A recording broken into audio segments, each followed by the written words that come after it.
नमस्कार मंडळी, श्री स्वामी समर्थ. उद्या आहे 3 जानेवारी, वार शनिवार आणि या दिवशी आलेली आहे शाकंभरी पौर्णिमा. तसेच यामुळे या दिवसाला खूप असं महत्त्व आहे.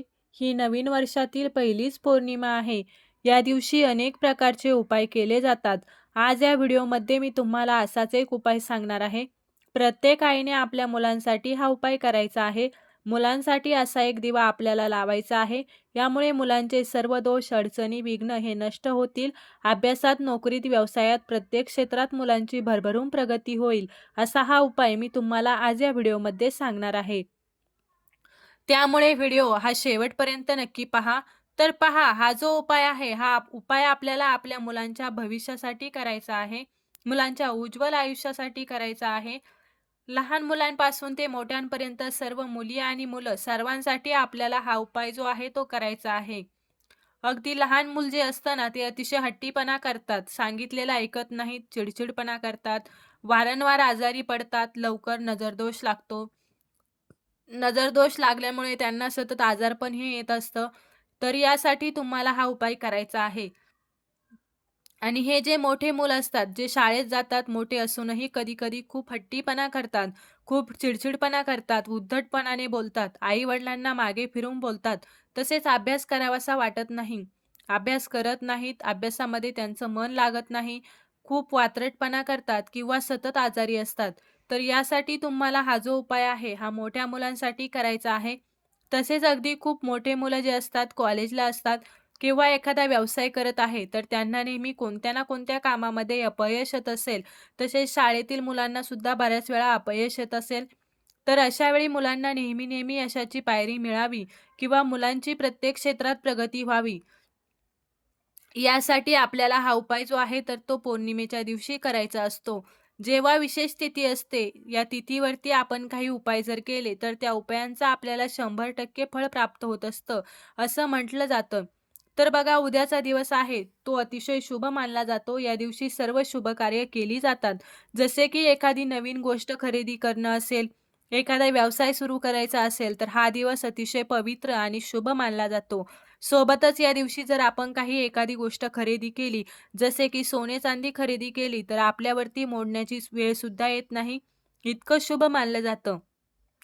या दिवशी आपण जेवढे उपाय करतो, ते सुद्धा खूप शुभ मानले जातात. जर तुम्हाला मुलांसाठी हा उपाय करायचा असेल, तर उद्या सकाळी लवकर उठायचं आहे, अंघोळ करायची आहे. अंघोळ केल्यानंतर उद्या पौर्णिमा आहे, तर या दिवशी आपल्याला भगवान श्री हरी विष्णू आणि माता लक्ष्मी, कुबेर देवता यांची ही पूजा करायची आहे. सर्वप्रथम तुमच्या घरातल्या असणाऱ्या देवतांची पूजा ही तुम्हाला करून घ्यायची आहे आणि यानंतर उपाय तुम्ही दिवसभरामध्ये संध्याकाळपर्यंत कधीही करू शकता.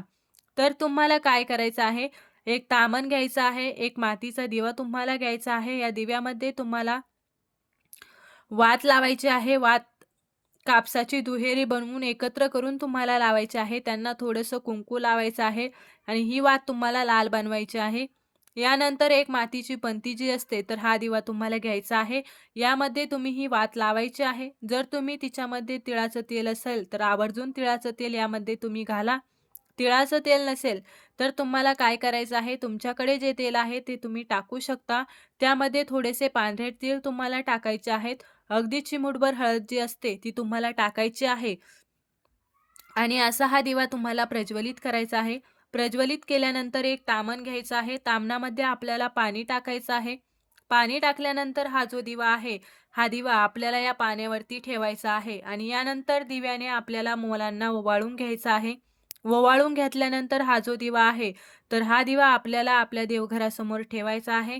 देवघरासमोर ठेवल्यानंतर मुलांना सुद्धा दिव्याच्या पाया पडायला सांगायचं आहे. दिव्याला हळदी-कुंकू लावायला विसरायचं नाही. तुम्ही सुद्धा दिव्याच्या पायाच पडायचं आहे, नमस्कार करायचा आहे. मुलांची इच्छा ही तुम्हाला व्यक्त करायची आहे. मुलांच्या उज्ज्वल भविष्यासाठी तुम्हाला माता लक्ष्मीकडे प्रार्थना करायची आहे आणि हा दिवा तुम्हाला संपूर्ण दिवस आणि रात्रभर लावून ठेवायचा आहे. दुसऱ्या दिवशी काय करायचं, तो दिवा तुम्हाला उचलून घ्यायचा आहे. दिव्याखाली जे पाणी असणार आहे, ते पाणी तुम्हाला मुलांच्या अंघोळीच्या पाण्यामध्ये टाकायचं आहे आणि मुलांना या पाण्याने तुम्हाला अंघोळ सुद्धा घालायची आहे. अंघोळ घालताना यामध्ये थोडंसं मीठ आवर्जून टाका. यानंतर मुलांना अंघोळ घाला. यामुळे मुलांची सर्व नकारात्मकता, वाईट शक्ती जी आहे, ती संपूर्णपणे नष्ट होईल. हा हट्टीपणा मुलांचा कमी होईल. उद्धटपणा मुलांचा हा नक्कीच संपेल. मुलं हे चांगली वागायला लागतील. तसेच जर मुलं बाहेरगावी असतील, तर मुलांचा फोटो असेल, फोटोवरून हा दिवा ओवाळून घ्यायचा आणि अशा पद्धतीने हा उपाय जो आहे तर तो तुम्हाला करायचा आहे. आता मुलं बाहेरगावी असल्यानंतर हे पाणी आपल्या अंघोळीच्या पाण्यामध्ये टाकता येणार नाही. तर हे पाणी तुम्ही एखाद्या झाडाला नक्कीच ओतू शकता. तर बघा असा हा उपाय प्रत्येक आईने आपल्या मुलांसाठी नक्की करायचा आहे. मुलं आणि मुली या दोघांसाठी हा उपाय तुम्हाला करता येणार आहे. जरी आईला मासिक धर्म असेल तर वडील किंवा स्वतः मुलांनी हा उपाय केला तरी सुद्धा चालेल. आजी-आजोबा सुद्धा हा मुलांसाठी उपाय नक्कीच करू शकतात. जर तुम्हाला व्हिडिओ आवडला असेल तर व्हिडिओला लाईक करा. चॅनलवरती नवीन असाल तर सबस्क्राईब करा आणि असेच माहितीपूर्ण व्हिडिओ पाहण्यासाठी बेल आयकॉनला प्रेस करा. चला तर मग भेटू अशाच एका पुढल्या नवीन व्हिडिओमध्ये. तोपर्यंत सर्वांना श्री स्वामी समर्थ.